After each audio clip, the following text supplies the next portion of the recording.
Hi ನಮಸ್ತೆ ಸ್ನೇಹಿತರೆ. ಇದು ಬಂದು ನನ್ನ ತಮ್ಮನ ಮಗು ನಾಮಕರಣದ ವಿಡಿಯೋ ಆಗಿರುತ್ತೆ.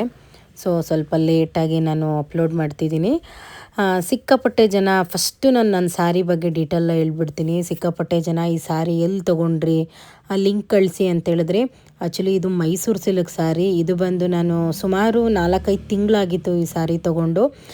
ನಾನು ವರ್ಕ್ ಯಾವಾಗಲೂ ಒಬ್ಬರ ಹತ್ರನೇ ವರ್ಕ್ ಮಾಡಿಸೋದು ಸುಮಾರು 10-12 ವರ್ಷದಿಂದ. ಅವರು ಒಂದು 2-3 ತಿಂಗಳು ಶಾಪು ಕ್ಲೋಸ್ ಮಾಡಿಬಿಟ್ಟಿದ್ರು. ನಾನು ಬೇರೆ ಕಡೆ ಎಲ್ಲ ಮಾಡಿಸೋದು ಬೇಡ, ಅವ್ರ ಹತ್ರನೇ ಮಾಡಿಸ್ಬೇಕು ಅಂಥೇಳಿ ನಾನು ಒಂದು 2 ತಿಂಗಳು ವೆಯ್ಟ್ ಮಾಡಿ ವರ್ಕ್ ಮಾಡಿಸಿದ್ದು.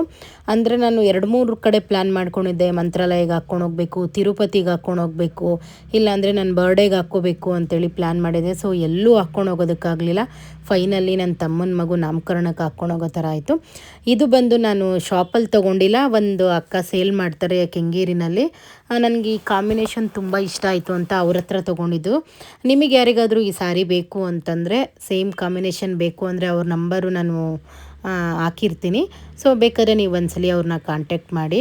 ಯಾಕಂದರೆ ತುಂಬ ಜನ ಈ ಸ್ಯಾರಿ ಬಗ್ಗೆ ಕೇಳಿದ್ರಿ ಅನ್ನೋ ರೀಸನ್ಗೆ ನಾನು ಇಷ್ಟು ಡೀಟೇಲಾಗೆ ಇದ್ರ ಬಗ್ಗೆ ಹೇಳ್ತಿದ್ದೀನಿ. ಫೈನಲಿ ನನ್ನ ತಮ್ಮನ ಮಗು ನಾಮಕರಣಕ್ಕೆ ಈ ಸ್ಯಾರಿ ಹಾಕ್ಕೊಳ್ಳೋ ಥರ ಆಯಿತು. ಈಗ ನಾವು ಎಷ್ಟೋ ಕಡೆ ಪ್ಲ್ಯಾನ್ ಮಾಡಿರ್ತೀವಿ, ಅಲ್ಲಿಗೆ ಹಾಕ್ಕೊಂಡೋಗೋಣ, ಇಲ್ಲಿಗೆ ಹಾಕ್ಕೊಂಡೋಗೋಣ ಅಂತ. ಆದರೆ ಎಲ್ಲಿಗೆ ಹೋಗಬೇಕು, ಆ ಸ್ಯಾರಿ ಹಾಕ್ಕೋಬೇಕು ಅನ್ನೋದು ಬರೆದಿಟ್ಟಿರ್ತಾರೋ ಅಲ್ಲಿಗೆ ಅಷ್ಟೇ ಹಾಕ್ಕೊಂಡೋಗೋದಕ್ಕಾಗೋದು. ನನಗಂತೂ ತುಂಬಾ ಇಷ್ಟ ಆಯಿತು ಈ ಸ್ಯಾರಿ ಹಾಕ್ಕೊಂಡಿದ್ದು. ಆಮೇಲೆ ನನ್ನ ತಮ್ಮನ ಮಗುನೂ ಅಷ್ಟೇ, ನಾನು ಅವರನ್ನು ಪುಟ್ರಾಯರು ಅಂತ ಕರಿತೀನಿ. ಯಾಕಂದರೆ ಸುಮಾರು ಸಲ ನಮ್ಮ ಮನೆಗೆ ಬರಬೇಕು, ಕರ್ಕೊಬರ್ಬೇಕು ಅನ್ಕೋತಿದ್ದ ನನ್ನ ತಮ್ಮ, ಬರೋದಕ್ಕಾಗಿರಲಿಲ್ಲ. ನಾವು ಹೋಗಬೇಕು ಅಂದ್ಕೊತಿದ್ವಿ, ಹೋಗೋದಕ್ಕಾಗಿಲ್ಲ. ಆದರೆ ರಾಯರ ಆರಾಧನೆ ದಿನ ಫಸ್ಟ್ ಟೈಮು ನನ್ನ ತಮ್ಮನ ಮಗ ಮನೆಗೆ ಬಂದಿದ್ದು. ಅದಕ್ಕೆ ನಾನು ಅವನನ್ನು ಪುಟ್ರಾಯರು ಅಂತಲೇ ಕರೆಯೋದು. ಅಲ್ಲಿ ಹೆಸರಿಟ್ಟರು ಕೂಡ ನಾನು ಆ ಹೆಸರಲ್ಲಿ ಅವನ್ನ ಕರೆದೇ ಇಲ್ಲ. ಯಾಕಂದರೆ ನನ್ನ ಮನಸ್ಸಿಗೆ ಅವನು ನಮ್ಮ ಮನೆಗೆ ಬಂದಿದ್ದು ರಾಯರ ಥರನೇ ಬಂದಿದ್ದು. ಹಾಗಾಗಿ ನಾನು ಪುಟ್ರಾಯರು ಅಂತ ಕರಿತೀನಿ. ತುಂಬಾ ಚೆನ್ನಾಗಿ ಕಾಣಿಸ್ತಿದ್ದ. ಅವನಿಗೆ ಅದೆಷ್ಟು ದೃಷ್ಟಿಯಾಗಿರುತ್ತೋ ಗೊತ್ತಿಲ್ಲ. ನನ್ನದೇ ತುಂಬ ದೃಷ್ಟಿ ಆಗಿಬಿಟ್ಟಿರುತ್ತೆ. ಯಾಕಂದರೆ ನಮ್ಮ ಮನೆಗೆ ಚಿಕ್ಕ ಮಗು ಅಂದರೆ ಇವನೇನೆ. ಇನ್ನು ನಾವೆಲ್ಲ ನಮ್ಮ ಮಕ್ಕಳೆಲ್ಲ ತುಂಬ ದೊಡ್ಡವರಾಗೋಗ್ಬಿಟ್ಟಿದ್ದಾರೆ. ಈಗ ಪ್ರೆಸೆಂಟು ನಮ್ಮ ಮನೆಯಲ್ಲಿ ಚಿಕ್ಕ ಮಗು, ಈ ಥರ ಮಗು ಅಂತಂದರೆ ಇವನೊಬ್ಬನೇನೆ. ನನ್ನ ತಮ್ಮನೂ ತುಂಬ ಚೆನ್ನಾಗಿ ಕಾಣಿಸ್ತಿದ್ದ. ನನ್ನ ತಮ್ಮನ ಹೆಂಡ್ತಿನೂ ಅಷ್ಟೇ ತುಂಬ ಚೆನ್ನಾಗಿ ಕಾಣಿಸ್ತಿದ್ಲು. ಅಂದರೆ ಆ ಸ್ಯಾರಿ ಒಳಗೆ ಅಷ್ಟು ಚೆನ್ನಾಗಿ ಕಾಣಿಸ್ತಿತ್ತು. ನನಗೆ ನೋಡಿದ ತಕ್ಷಣವೇ ಆ ಸ್ಯಾರಿ ತುಂಬಾ ಇಷ್ಟ ಆಗೋಯಿತು. ಮತ್ತು ಅವಳಿಗೆ ಹೇರ್ ಸ್ಟೈಲು ಕೂಡ ತುಂಬಾ ಚೆನ್ನಾಗಿ ಮಾಡಿದರು. ನಾನು ಅದ್ರ ಬಗ್ಗೆನೇ ಹೇಳ್ತಾ ಇದ್ದೆ, ತುಂಬ ಚೆನ್ನಾಗಿ ಹೇರ್ ಸ್ಟೈಲ್ ಮಾಡಿದ್ದಾರೆ ಮತ್ತು ಸ್ಯಾರಿ ತುಂಬ ಚೆನ್ನಾಗಿ ಕಾಣಿಸ್ತಿದೆ ಅಂತ ಹೇಳ್ತಿದ್ದೆ. ಯಾಕಂದರೆ ಇದು ಒಂದು ಮದುವೆ ರಿಸೆಪ್ಷನ್ನು, ಒಂದು ದೊಡ್ಡ ಮದುವೆಗೆ ಉಟ್ಕೊಳ್ಳೋ ಥರ ಸ್ಯಾರಿ ಇತ್ತು. ಆದರೆ ನಾಮಕರಣಕ್ಕೆ ತುಂಬ ಚೆನ್ನಾಗಿ ಕಾಣಿಸ್ತಾ ಇತ್ತು. ಫೈನಲಿ ನಮ್ಮ ಪುಟ್ರಾಯರಿಗೆ ನಾಮಕರಣ ಮಾಡಿದ್ರು. ಆದರೂ ಕೂಡ ನನಗೆ ಆ ಹೆಸರಿಂದ ಕರೆಯೋದಕ್ಕಿಂತ ಪುಟ್ರಾಯರು ಅಂತ ಕರೆಯೋದಕ್ಕೆ ಇಷ್ಟ ಆಯಿತು. ಮತ್ತು ನಮ್ಮ ಅಕ್ಕನ್ನ ಮತ್ತು ನನ್ನ ಫ್ರೆಂಡ್ಸ್ನ ಎಲ್ಲರನ್ನೂ ಇನ್ವೈಟ್ ಮಾಡಿದ್ದ. ಅಂದರೆ ಎಲ್ಲರೂ ಅವನಿಗೂ ಕೂಡ ಪರಿಚಯ ಇರೋದ್ರಿಂದ ಎಲ್ಲರಿಗೂ ಹೇಳಿದ್ದ. ಅದರಲ್ಲಿ ನಮ್ಮ ಒಂದಿಬ್ಬರು ಬರೋದಕ್ಕಾಗಲಿಲ್ಲ, ಊರಿಗೆ ಹೋಗಬೇಕು ಅಂತ ಹೋಗಿದ್ರು. ನಾವೆಲ್ಲ ಹೋದ್ವಿ. ತುಂಬ ಚೆನ್ನಾಗಿ ಖುಷಿಯಿಂದ ಎಂಜಾಯ್ ಮಾಡಿದ್ವಿ. ನಾನು ಸುಮಾರು ದಿವಸದಿಂದ ಅನ್ಕೋತಿದ್ದೆ ಯಾವಾಗ ನಾಮಕರಣ ಮಾಡೋದು, 7 ತಿಂಗಳಿಗೆ, 9 ತಿಂಗಳಿಗೆ, 11 ತಿಂಗಳಿಗೆ ಅಂತೆಲ್ಲ ನಾವೆಲ್ಲ ಡಿಸ್ಕಸ್ ಮಾಡಿ ಫೈನಲಿ ನಾಮಕರಣ ಮಾಡಿದ್ರು. ತುಂಬ ಚೆನ್ನಾಗಿ ಮಾಡಿದರು. ಆಮೇಲೆ ಇದು ಅಷ್ಟೇ, ಜನನೂ ಅಷ್ಟೇ. ನಾವು ಹೋದಾಗ ಸ್ವಲ್ಪ ಕಮ್ಮಿ ಜನ ಇದ್ದರು. ಹೋದ್ಮೇಲೆ 12 ಗಂಟೆ ಮೇಲೆ ಸಿಕ್ಕಾಪಟ್ಟೆ ಜನ ಆಗಿಬಿಟ್ರು. ಕೆಲವೊಂದೊಂದು ಸರಿ ಈ ಥರ ಎಲ್ಲರೂ ಒಟ್ಟಿಗೆ ಫ್ರೆಂಡ್ಸ್ಗಳಾಗಿರ್ಬೋದು, ಫ್ಯಾಮಿಲಿ ಜೊತೆ ಎಲ್ಲ ಸೇರಿದಾಗ ಟೈಮ್ ಹೆಂಗೋಗುತ್ತೆ ಅನ್ನೋದೇ ಗೊತ್ತಾಗಲಿಲ್ಲ. ತುಂಬ ಚೆನ್ನಾಗಿತ್ತು ಡೇ ಮಾತ್ರ. ಮತ್ತು ಕೇಕು ಅಷ್ಟೇ ತುಂಬ ಚೆನ್ನಾಗಿ ಮಾಡಿಸಿದ್ದೆ, ಡಿಫ್ರೆಂಟಾಗಿತ್ತು. ಕೇಕ್ ಕಟ್ ಮಾಡಿಸ್ಬೇಕು ಅಂಥೇಳಿ. ಕೇಕು ತಿನ್ನಬೇಕಾದ್ರೂ ಅಷ್ಟೇ ತುಂಬ ಟೇಸ್ಟ್ ಇತ್ತು. ಕೆಲವೊಂದೊಂದು ಕೇಕು ಅಷ್ಟು ನಾನು ಇಷ್ಟಪಡಲ್ಲ. ನಾನು ಹನಿ ಕೇಕ್ ಬಿಟ್ಟರೆ ಬೇರೆ ಯಾವ ಕೇಕು ತಿನ್ನಲ್ಲ. ನಾನು ಇಷ್ಟಪಟ್ಟು ಈ ಕೇಕ್ ಅಷ್ಟೇ ತಿಂದಿದ್ದು. ಅದಾದಮೇಲೆ ಮಗುಗೆ ತುಂಬ ಸೆಕೆ ಆಗ್ತಿತ್ತು. ಯಾಕಂದರೆ ಆ ಮಗುಗೆ 2-3 ಜೊತೆ ಬಟ್ಟೆ ಚೇಂಜ್ ಮಾಡಿದರು. ಅಲ್ಲಿ ಸ್ವಲ್ಪ ಎ ಸಿ ಏನೋ ಪ್ರಾಬ್ಲಮ್ ಇದ್ದಿದ್ದರಿಂದ ಎ ಸಿ ಆನ್ ಮಾಡಿರಲಿಲ್ಲ. ಒಂದೇ ಫ್ಯಾನ್ ಇತ್ತು. ಅವನಿಗೆ ತುಂಬಾ ಸೆಕೆ ಆಗ್ತಿತ್ತು, ತಲೆಯೆಲ್ಲ ನೆಂದುಬಿಟ್ಟಿತ್ತು.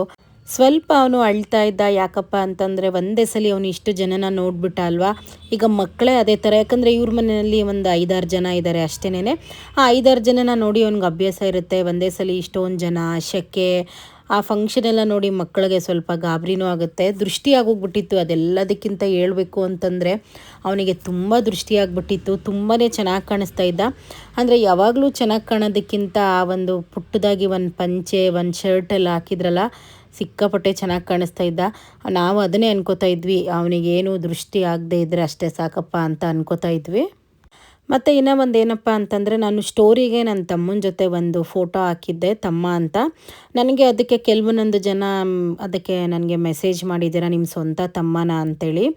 ಈಗ ಸ್ವಂತ ತಮ್ಮನೇ ಆಗಬೇಕು ಅಂತ ಏನಿಲ್ಲ, ರಕ್ತ ಹಂಚ್ಕೊಂಡು ಹುಟ್ಟಿರಬೇಕು ಅಂತಲೇ ಏನಿಲ್ಲ. ಒಂದು ನಮ್ಮ ಕಷ್ಟ ಸುಖದಲ್ಲಿ ಭಾಗಿಯಾಗೋರು ಕೂಡ ನಮಗೆ ಅಣ್ಣ ತಮ್ಮ ಅಕ್ಕ ತಂಗಿ ಆಗ್ಬೋದು. ನಮಗೆ ಸುಖಕ್ಕಾಗಲಿಲ್ಲ ಅಂದರೂ ಬೇಡ ನೋಡಿ, ಈಗೇನೋ ನಮ್ಮ ಮನೇಲಿ ಒಂದು ಫಂಕ್ಷನ್ ಮಾಡ್ತಿರ್ತೀವಿ, ಅದಕ್ಕೆ ಅವ್ರು ಬಂದಿಲ್ಲ ಅಂದರೂ ಪರವಾಗಿಲ್ಲ. ಈಗೇನೋ ನಮಗೊಂದು ಕಷ್ಟ ಇರುತ್ತೆ. ಕಷ್ಟ ಅಂತಂದರೆ ಮನುಷ್ಯಂಗೆ ಎಲ್ಲರಿಗೂ ಕಷ್ಟ ಇರುತ್ತೆ. ಈಗ ನೋಡಿ ದುಡ್ಡು ಕೊಟ್ಟರೆ ಅದು ಕೊಟ್ಟರೆ ಇದು ಕೊಟ್ಟರೆ ಅಂತ ಅಲ್ಲ ಕಷ್ಟಕ್ಕೆ. ಈಗ ನಮಗೇನೋ ಒಂದು ಹುಷಾರಿರಲ್ಲ ಆ ಟೈಮಲ್ಲಿ ಅಟ್ಲೀಸ್ಟ್ ನಮ್ಮನ್ನು ಬಂದು ಒಂದು ಪ್ರೀತಿಯಿಂದ ಮಾತಾಡ್ಕೊಂಡು ಹೋಗ್ತಾರಲ್ಲ, ಅದೇ ತುಂಬ ದೊಡ್ಡದಾಗಿರುತ್ತೆ. ಯಾವಾಗಲೂ ಅಷ್ಟೇ ನಮಗೆ ಸುಖಕ್ಕೆ ಬರೋರಿಗಿಂತ ಕಷ್ಟಕ್ಕೆ ಬರೋರನ್ನ ಯಾವತ್ತೂ ನಾವು ಕಳ್ಕೊಳ್ಳೋಕೆ ಹೋಗಬಾರ್ದು. ನಾನಂತೂ ಅಷ್ಟೇನೆ. ಯಾಕಪ್ಪ ಈ ಮಾತಿಲ್ಲಿ ಹೇಳ್ತಿದ್ದೀನಿ ಅಂತಂದರೆ, ಈಗ ನಾವು ಚೆನ್ನಾಗಿದ್ದಾಗ ಬರೋರು ತುಂಬ ಜನ ಇರ್ತಾರೆ. ಅದೇ ನಾವು ಕಷ್ಟದಲ್ಲಿದ್ದಾಗ ಕೆಳಗೆ ಬಿದ್ದಾಗ ಬರ್ತಾರಲ್ಲ, ಅವರೇ ನಮ್ಮವರು. ಯಾಕಂದರೆ ನನ್ನ ತಮ್ಮಂಗೆ ನಾನು ಏನೋ ಹೇಳ್ಕೊಂಡು ಒಂದು ಫೋನ್ ಮಾಡ್ತೀನಿ ಈ ಥರ ಅಂಥೇಳಿ, ಅವನು ಎಷ್ಟು ಬೇಗ ಅದಕ್ಕೆ ರಿಯಾಕ್ಟ್ ಆಗ್ತಾನೆ, ಎಷ್ಟು ಬೇಗ ನನಗೆ ಒಂದು ಸಮಾಧಾನ ಮಾಡ್ತಾನೆ. ಈಗ ನಮ್ಮ ಮನೇಲಿ ಏನೋ ಒಂದು ಫಂಕ್ಷನ್ ಆಗುತ್ತೆ, ಅವ್ನು ಬಂದಿಲ್ಲ ಅಂತಂದರೆ ನಾನು ಕೇಳ್ತೀನಿ ಯಾಕೆ ಬಂದಿಲ್ಲ ಅಂತ. ಅವ್ನು ರೀಸನ್ ಹೇಳ್ತಾನೆ, ಸುಮ್ಮನೆ ಆಗೋಗ್ಬಿಡ್ತೀನಿ. ಅದೇ ಕಷ್ಟಕ್ಕೆ ನಾನು ಕರೆದಿಲ್ಲ ಅಂದರೂ ನನ್ನ ಜೊತೆಗೆ ಬಂದು ನಿಂತ್ಕೋತಾನೆ. ಸೊ ಒಡ ಹುಟ್ಟಿದವರೇ ಆಗಬೇಕು ಅಂತ ಏನಿಲ್ಲ, ನಮ್ಮ ಕಷ್ಟ ಸುಖದಲ್ಲಿ ಆಗೋರನ್ನ ಯಾವತ್ತೂ ನಾವು ಕಳ್ಕೋಬಾರ್ದು. ಸೊ ಫೈನಲಿ ಫಂಕ್ಷನ್ ಎಲ್ಲ ತುಂಬ ಚೆನ್ನಾಗೋಯಿತು. ಊಟ ಅಂತೂ ತುಂಬಾ ಚೆನ್ನಾಗಿತ್ತು. ಅಂದರೆ ಲಾಸ್ಟ್ ಟೈಮು ಶ್ರೀಮಂತಕ್ಕೆ ಅಲ್ಲೇ ಮಾಡಿಸಿದ್ದು ಸ್ವಲ್ಪ ಅದು ಓಕೆ ಅನ್ನೋ ಥರ ಇತ್ತು. ಆದರೆ ಇದಕ್ಕಂತೂ ನಾಮಕರಣದ್ದು ಊಟ ಮಾತ್ರ ತುಂಬಾ ಚೆನ್ನಾಗಿತ್ತು. ಊಟ ಎಲ್ಲ ಮುಗಿಸ್ಕೊಂಡು ನಾವು ಕೂತಿದ್ವಿ. ನನ್ನ ಫ್ರೆಂಡಿಗೆ ಟೈಮ್ ಆಯಿತು ಅಂತ ಹೋಗ್ತಾಯಿದ್ಲು. ಯಾಕಂದರೆ ನಾನು ಯಾವುದೇ ಫಂಕ್ಷನಿಗೆ ಹೋದರೂ ಸ್ವಲ್ಪ ಲಾಸ್ಟ್ವರೆಗೂ ಮುಗಿಯೋವರೆಗೂ ನಾನು ಕಾದಿದ್ದು ಎಲ್ಲ ಮಾತಾಡಿಕೊಂಡು ಎಲ್ಲರ ಜೊತೆ ಕೂತ್ಕೊಂಡು ನಕ್ಕೊಂಡು. ನಿಮ್ಗೆ ಆಲ್ಮೋಸ್ಟ್ ಗೊತ್ತಿರುತ್ತೆ ನನಗೆ ಸ್ವಲ್ಪ ವೀಡಿಯೋ ಕ್ರೇಜ್ ಇರೋದ್ರಿಂದ ಯಾರು ನನ್ನನ್ನು ನೋಡಿದ್ರು ನಾನು ತಲೆ ಕೆಡಿಸ್ಕೊಳ್ಳಲ್ಲ. ಈಗ ಮುಂದೆಗಡೆ ಚೆನ್ನಾಗಿ ಮಾತಾಡ್ತಾರೆ, ತುಂಬ ಚೆನ್ನಾಗಿ ಮಾಡ್ತೀರಾ ವೀಡಿಯೋ, ನಿಮ್ಮ ಸ್ಯಾರಿ ಚೆನ್ನಾಗಿದೆ ಅಂತ. ಹಿಂದೆಗಡೆ ಮಾತಾಡೋರು ತುಂಬ ಜನ ಇರ್ತಾರೆ ನೋಡಿ. ಹಿಂದೆಗಡೆ ಮಾತಾಡೋ ಜನಗಳಿಗೆ ನಾವು ಯಾವತ್ತೂ ತಲೆ ಕೆಡಿಸ್ಕೋಬಾರ್ದು. ಈಗ ಮುಂದೆ ಮಾತಾಡೋಕ್ಕೆ ಯೋಗ್ಯತೆ ಇಲ್ಲದೇ ಇರೋರೇ ಹಿಂದೆಗಡೆ ಮಾತಾಡೋದು. ಸೊ ಅವ್ರ ಬಗ್ಗೆ ತಲೆ ಕೆಡಿಸ್ಕೊಳ್ಳೋದು ಬಿಟ್ಟು ನಮ್ಮ ಖುಷಿನ ನಮ್ಮಲ್ಲೇ ನಾವೇ ಕ್ರಿಯೇಟ್ ಮಾಡ್ಕೋಬೇಕು. ಯಾರಿಗೋಸ್ಕರನೂ ನಮ್ಮ ಖುಷಿನ ನಾವು ಹಾಳು ಮಾಡ್ಕೋಬಾರ್ದು. ಈಗ 10 ಜನ ಇರ್ತಾರೆ, ಆ 10 ಜನಕ್ಕೂ ನಾವು ಒಳ್ಳೆಯವರಾಗಿ ಕಾಣಲ್ಲ. 10 ಜನನೂ ನಾವು ತುಂಬ ಒಳ್ಳೆಯವರು, ನಾವು ತುಂಬ ಇದು ಅಂತೇಳಿ ತೋರಿಸ್ಕೊಳ್ಳೋದಕ್ಕಾಗಲ್ಲ. ಸೊ ಯಾರು ನಮ್ಮನ್ನು ಪ್ರೀತಿ ಮಾಡ್ತಾರೆ ಅವ್ರ ಕಣ್ಣಿಗೆ ಅಷ್ಟೇ ನಾವು ಒಳ್ಳೆಯವರಾಗಿ ಕಾಣಿಸ್ತೀವಿ. ಯಾರಿಗೆ ನಮ್ಮನ್ನು ನೋಡಿದ್ರೆ ಆಗಲ್ಲ, ನಾವು ಒಳ್ಳೆಯವರಾಗಿದ್ರೂ ಅವ್ರ ಕಣ್ಣಿಗೆ ಕೆಟ್ಟವರಾಗೆ ಕಾಣಿಸ್ತೀವಿ. ಪ್ರತಿಯೊಂದರಲ್ಲೂ ತಪ್ಪು ಕಂಡುಹಿಡಿತಾರೆ. ಸೊ ಅವರಿಗೆಲ್ಲ ತಲೆ ಕೆಡಿಸ್ಕೊಂಡೇ ಇರೋದು ಒಂದು ಲೈಫು. ನಮ್ಮ ಖುಷಿಗೋಸ್ಕರ ನಾವು ಬದುಕೋಣ, ನಮ್ಮನ್ನು ಇಷ್ಟಪಡೋರಿಗೋಸ್ಕರ ನಾವು ಬದುಕೋಣ. ಸೊ ನಿಮಗೆಲ್ಲ ಈ ವಿಡಿಯೋ ಇಷ್ಟ ಆಗುತ್ತೆ ಅನ್ಕೋತೀನಿ. Thank you.